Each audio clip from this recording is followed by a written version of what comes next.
Gandang hapon na Miss Eileen. Tama po ba? Narinig ko kahapon na kaya na disallow yung OVP for 2023 amounting to 375 million is dahil ibinigay ni Acosta kay La Chica yung pera. Yes po, Your Honor. Okay. At so lahat yun dinis-allow in 375. Opo. Tinitignan ko rin tong transcripts ng House kung saan sinabi ni Acosta na yung fourth quarter of 2022, ibinigay rin yung 125 million kay La Chica. At on the same transcript, November 25 to 2024, sinabi naman ni Fajarda na ibinigay yung 37.5 million kay Colonel Nolasco.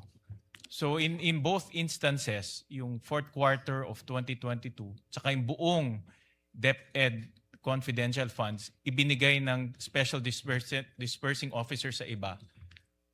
Kung ganyan rin ang sitwasyon, di dapat ma-disallow rin yung fourth quarter ng 2022 at buong DepEd confidential funds. Tama po ba?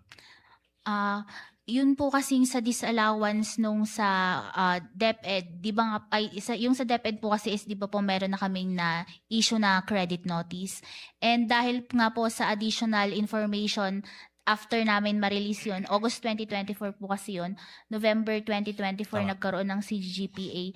So, pinag-aaralan pa po kasi this is the first time po kung sakali man na magre-reopen kami ng settled accounts. And ito po kasing reopening is with the authority of the COA chairperson. Kaya po pinag-aaralan po kung ito ay i-reopen dahil nga po it is the first time and this involves voluminous documents na kailangang isa-isahin Pero po. pag titignan natin yung circumstances, pareho eh.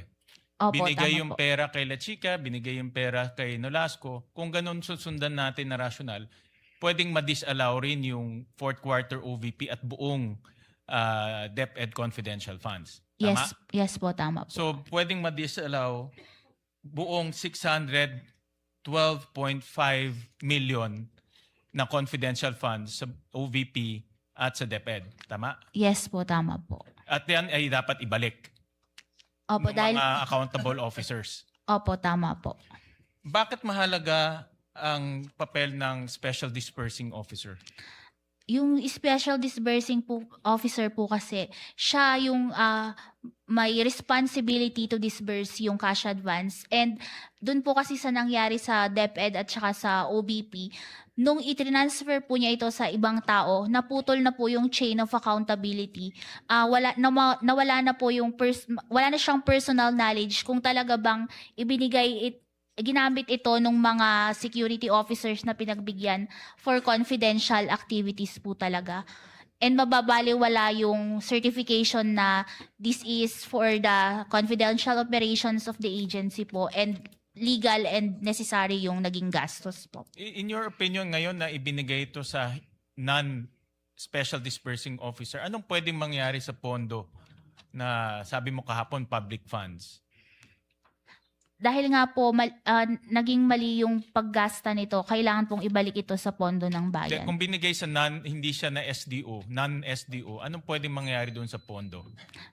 Pwede po itong magamit sa hindi dapat paggamitan na hindi for confidential expenses. May risk po na ganun. All right. Thank you, Mr. Presiding Officer.